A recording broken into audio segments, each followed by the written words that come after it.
اگر آپ ٹاول یا تولیہ استعمال کرتے ہیں، آپ ٹوتھ پیسٹ اور ٹوتھ برش استعمال کرتے ہیں، اگر آپ سلیپنگ سوٹ پہنتے ہیں، رات کو سونے والا سوٹ پہنتے ہیں، نائٹی پہنتے ہیں، تو یہ بہت اہم ویڈیو ہے، اس کو ضرور دیکھیے اور پوری بات کو سنیے، سوچیے اور سمجھیے، کیونکہ ہمارا زندگی کا یہی مشن ہے کہ اللہ رب العزت ہمیں اپنے بندوں کی ہدایت اور شفا کا ذریعہ بنا دے۔ میرے آقا علیہ الصلوۃ والسلام کی امت کے لیے جو چیزیں ہیں ہمارے علم کے اندر ہیں، تجربات کے اندر ہیں، مشاہدات کے اندر ہیں، ہماری وہ کوشش ہے کہ وہ امت تک پہنچائی جائے، اور میرے آقا علیہ الصلوۃ والسلام کی امت کی اصلاح کی نیت سے اصلاح کی کوشش کی جائے، اور اللہ تعالی ہمارے اس ٹوٹے پھوٹے عمل کو قبول فرمائے۔ بہت ساری ایسی چیزیں ہیں، بہت سارے ایسے معاملات ہیں ہماری، چونکہ روحانی جسمانی علاج معالجے کے حوالے سے جو اتنے سال کی پریکٹس ہے، اس میں اللہ رب العزت نے جو ہمیں ٹوٹا پھوٹا علم عطا فرمایا، جو ہمارا تجربہ ہے، ایکسپیرینس ہے، اور پھر اس میں کچھ مشاہدات ہیں اور کچھ ایسی چیزیں ہوتی ہیں کہ جو روز مرہ انسان کے اوپر اللہ رب العزت کے فضل و کرم کے ساتھ منکشف ہوتی ہیں، کھلتی چلی جاتی ہیں۔ تو بہت سارے ایسے لوگ ہیں کہ جن کو ہم نے دیکھا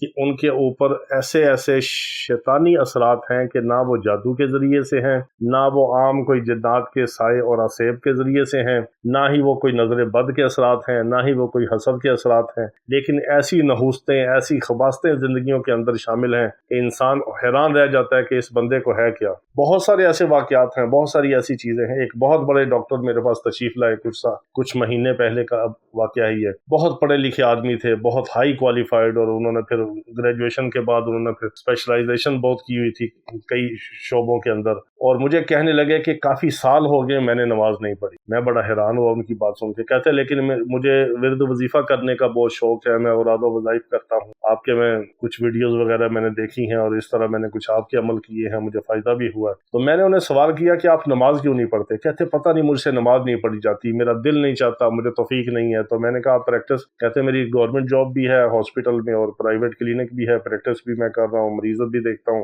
اور اپنا وہ سرجن بھی تھے اور کام بھی کر رہے ہیں اپنا۔ تو میں نے انہیں کہا کہ آپ مجھے یہ بتائیں کہ آپ نائٹی پہنتے ہیں رات کو؟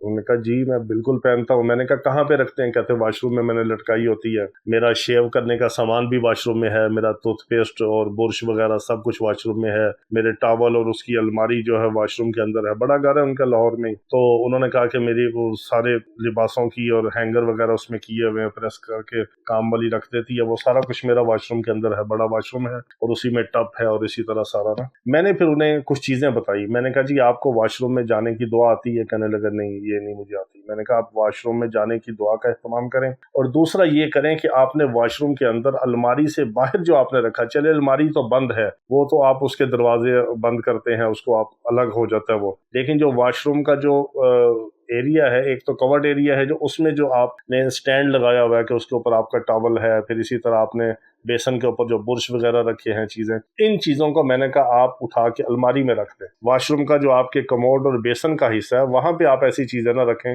سوائے آپ صابن اور شیمپو کے۔ اس طرح پھر میں نے انہیں کچھ چیزیں بتائی، انہوں نے ویسا ہی کیا، ٹاول وغیرہ اٹھا کے انہوں نے جو ہے وہ ہینگر اندر جو ہے وہ الگ انہوں نے ایک کیبن تھا اس میں رکھ دی ہے، اندر لٹکا دیا، اور جب وہ گیلا ہوتا تھا اس کو نکال دیتے تھے باہر۔ برش وغیرہ اٹھا کے انہوں نے دراز کے ریکوں میں رکھا۔ یہ کام کرنے کی وجہ سے کوئی چند دن گزرے ہیں، جب انہوں نے دعا کا اہتمام کیا اور ان چیزوں میں احتیاط کی، تو چند دنوں کے اندر آہستہ آہستہ ایک نماز سے شروع ہوئے، اور اللہ نے ان کو 5 وقت کی نماز پڑھنے کی توفیق دے دی۔ اب وہ ماشاءاللہ بڑے خوش ہیں، نمازیں بھی پڑھتے ہیں، پڑھائیاں بھی کرتے ہیں، میری ویڈیوز بھی دیکھتے ہیں، اعمال بھی کرتے ہیں، اور ہمارے لیے دعا بھی کرتے ہیں۔ تو یہ ایسی چیزیں ہیں۔ دیکھیں سب سے اہم بات یہ ہے کہ جو شریعت مطہرہ نے ہمیں جو حکم دیا ہے کہ واش روم میں جاتے ہوئے ہم جو دعا پڑھتے ہیں اللہم انی اعوذ بک من الخبث والخبائث، اس سے یہ پتہ چلا کہ واش روم کے حصے میں یہ سارے جو ناپاکی کا ایریا ہے، گندگی کا حصہ ہے، جو یہاں پر خبیث قسم کی ارواح ہیں اور خبیث قسم کی جنات اور جننیاں ہیں، اور ایسی ان کی پوری فیملیاں ہوتی ہیں، جن سے تحفظ اور بچاؤ کے لیے شریعت مطہرہ نے اور میرے آقا علیہ الصلوۃ والسلام نے ہمیں دعا سکھائی اور دعا کا اہتمام کروایا۔ اور پھر جب آپ واش روم کو استعمال کرتے ہیں تو آپ دیکھتے ہیں ایگزاسٹ بھی چلتا ہے، پھر بھی واش روم میں اسمیل ہوتی ہے، وہی جو اسمیل ہے، وہی جو بیکٹیریا ہے، وہی جو وائرس ہیں،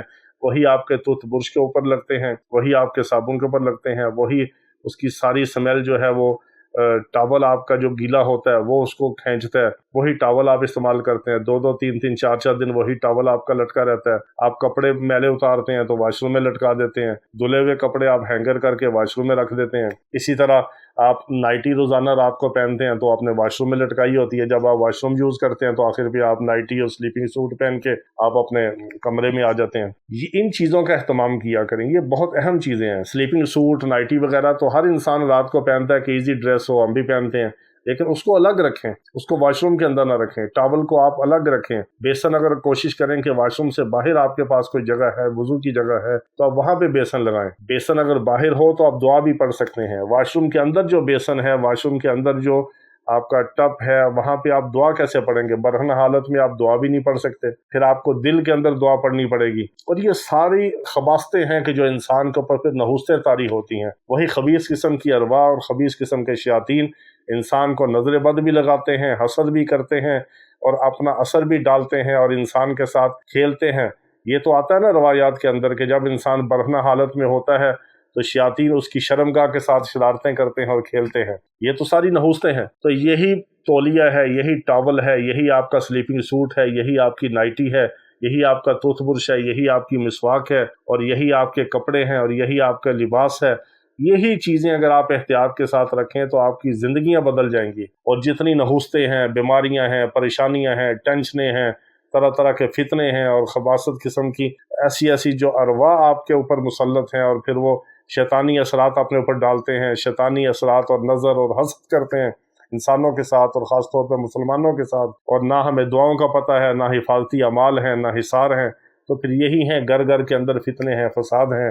آج کل تو اللہ معاف کرے، لوگوں نے اندر جو ہے وہ صوفے اور بیڈ لگائے ہوئے ہیں بڑے بڑے گھروں کے اندر، اور دو دو تین تین چار چار مرلے کے تو واش روم ہے سارے، اب تو وہ سارے سیلون بن گئے ہیں، واش روم سے آگے نکل گیا سارا کام۔ تو اس لیے ان چیزوں میں بہت زیادہ احتیاط کریں۔ ان کے نحوست کے اثرات جو ہیں وہ بیوی بچوں کے اوپر پڑتے ہیں۔ شوہر اور بیوی کے اندر نفرتیں پیدا ہوتی ہیں، نچاکیاں پیدا ہوتی ہیں، لڑائیاں، فتنے، فساد ہوتے ہیں، وہ سارا شیاطین کا عمل دخل ہے۔ اور دعاؤں کا اہتمام کریں اور ان چیزوں کو پاک صاف رکھیں۔ ایک تو یہ چیزیں ساری آپ کی استعمال کی، یہ آپ کو وائرس سے بچائیں گی، آپ کو بیکٹیریا سے بچائیں گی، بدبو سے آپ وہ چیزیں جو ہے متفر نہیں ہوں گی۔ تو دوسرا یہ ہے کہ شیطانی اور روحانی اثرات آپ کے اوپر اس طرح کے برے اثرات نہیں ہوں گے۔ اس لیے ان چیزوں میں بہت زیادہ احتیاط کریں۔ ان کے نحوست کے اثرات جو ہیں وہ بیوی بچوں کے اوپر پڑتے ہیں۔ شوہر اور بیوی کے اندر نفرتیں پیدا ہوتی ہیں، نچاکیاں پیدا ہوتی ہیں، لڑائیاں، فتنے، فساد ہوتے ہیں، وہ سارا شیاطین کا عمل دخل ہے۔ اور دعاؤں کا اہتمام کریں اور ان چیزوں کو پاک صاف رکھیں۔ ایک تو یہ چیزیں ساری آپ کی استعمال کی، یہ آپ کو وائرس سے